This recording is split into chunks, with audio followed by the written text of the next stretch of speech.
So I see Leonardo Maldonado is suffering. She was in jail in Mexico, alleged to have a whole bunch of marijuana under her bus seat. She went over there for some funeral, I understand.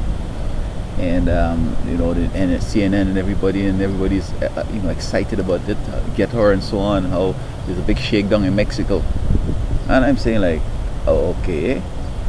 I mean, what's new about this? This is happening to black people every day. Black folks and poor whites. This is what happens to us in these cities every day. For example, I'm in LA. Just a regular checking on my vehicle was parked bad. I ended up going to jail for resisting, and the narrative is that I was attacking them with my keys in the air and with my voice high up in the air and carrying on and so on. And they said, drop the keys, drop the keys. Normally they'll shoot you if you're attacking them with anything, even though it was a pin. But, I mean, I didn't do that.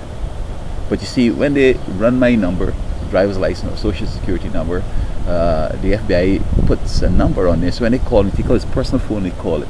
Say, take him to jail. Take him to jail on some crazy stuff so we can get him on some psychiatry. The judge ordered him to go for psychiatric evaluation and end up in a mental institution. So I went to court, and I decided to defend myself. I started, throw some motions at them, and I brought it down from from this resisting and all that to simply making a disturbing the peace. And I had to pay like $250, and then I everything was good. But then I tried to change the plea, and my papers not getting to the court. I sent the right address. My return note comes with a different address. Somebody changed the address, so I never got the appeal going. I was trying to be able to appeal it because I didn't do nothing. Okay. And to Jacksonville, Florida, again the same MO. Call the number, say take him to jail. My girlfriend, well, it's a long story. I met her, and I asked her from the start. I said, "Are you FBI?" Because I'm having problems with the FBI people. She said, "No." And we started to interact. She came and lived by me and all that. And the way she started operating the one, she said she told them that she should come with her gun, but they said no. Oh, who are they? I didn't pursue that. And she's going out of the way to cause problems. One day she wanted to help me do. I was doing lawn care. She pushed the lawnmower straight, hit a stump. Okay, she went down beyond the stump. She went back one path over. She pushed it again to the stump. Bam, hit it.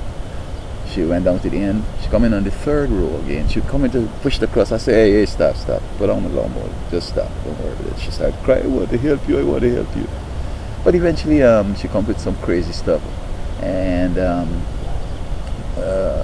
she started to tear up my papers and throw it away from the vehicle. So I tried to ask her. I said, come with the vehicle. And because she had moved over to somewhere else, I think I was, anyway, she going on. So I said, come in the vehicle. She won't come in and tear my stuff. So I hold her by hand to take her out. She sat down between these two seats to give me some resistance. So I left her. I went back again and tried to get out. She took my knife and cut my hand, almost cut off my finger. So I called the police. The guys around tell me don't call the cops because they're going to take you to jail. I'm saying, I can't believe that they take me to jail and my hand is cut and I ain't doing nothing. So when they come and they told her what to say, and she said that I pulled her out the vehicle onto the ground, and they didn't see they didn't record no bruises, no nothing. I mean, she's white, no marks on her skin, but they just took me to jail. And the booking officer asked me, do you have a history of mental problems? Are you on medication? If I just played, oh yeah, I have mental problems. Oh Lord, they got you there, because they can put you on something. Then there was a guy who I think is the police came in the cell, and he started talking to everybody. What was your case? I said, domestic. This woman thinks, so just come play in the contest. And I figured like that would be it, man. She construed as guilty. I had to pay a fine, go to the psychologist, do all these kind of games, Oh, but let me tell you about the California, resisting case. There was a black prosecutor, and when I showed up in court, she said that the judge said, look, before you make your plea, hear what the offer is. And she says, I will give you probation, I think it was 2 years, work certain hours on the highway, clean the highway, do anger management. Now, it sounded easy, but as long as they free you on that, because they can't convict you, but because you accept that game, you're pleading guilty to it, right? So then come back now and default you for violating something. and then put you in jail. See how they do it? To take you around so. And then they could stop you anytime and say, are you on probation or parole? They have the right to search your house, your car, wherever. And they say they found something, it's straight to jail. But you see, before you could go to this anger management thing, you have to go and see a psychologist who is going to see whether you are fit to do this program or whether you need medication or treatment. Now, luckily, I paid the guy. I paid for, no. I said, no, I'm not going to, I don't want that. I'm not guilty. I'm going to trial.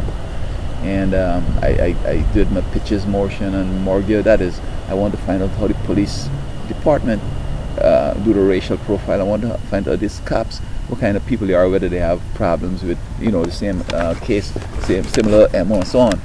But they denied that, and as I said, I wanted to get out of town and so on, and I thought that would be the end of it. But when I tried to be able to teach in a certain district, they said that you have this case here and we can hire you because this is something serious. Although just a municipal infraction that they gave me, saying that I was disturbing the peace, I almost didn't get to teach. So when she is taken into jail in Mexico, they're playing like, oh, Mexico is this bad. Right here in the States, they're doing that. Jacksonville, Florida, LA, all over the place, man. They need to full that jail. They're writing up a ticket to jail. They're gonna say, hey, bro, here, man, come help me, bro. There's a police MO. I say, man, I'm from Alabama. They got an Alabama license plate, or North Carolina or whatever. You say, man, me and my wife, we got some problems, bro. I need me a little whore or a hooker. I need something to smoke, man. I got so many problems. They show you a whole bunch of money. You say, man, I get to pay you good for that, bro. And you could join the party if you want. So a poor guy, he don't want to join the party per se, but he wants some money. And maybe he's going to smoke, or I don't know what else he would want. When the guy gets the hooker and the drug dealer, he's going to pull a gun at all three of them and take all three of them to jail. So, I mean, so what, Miss Maldonado? Oh, by the way, she is Latino, it sounds like. And then folks can say, well, she's not white. Well, hey, them Latino people all think they're white.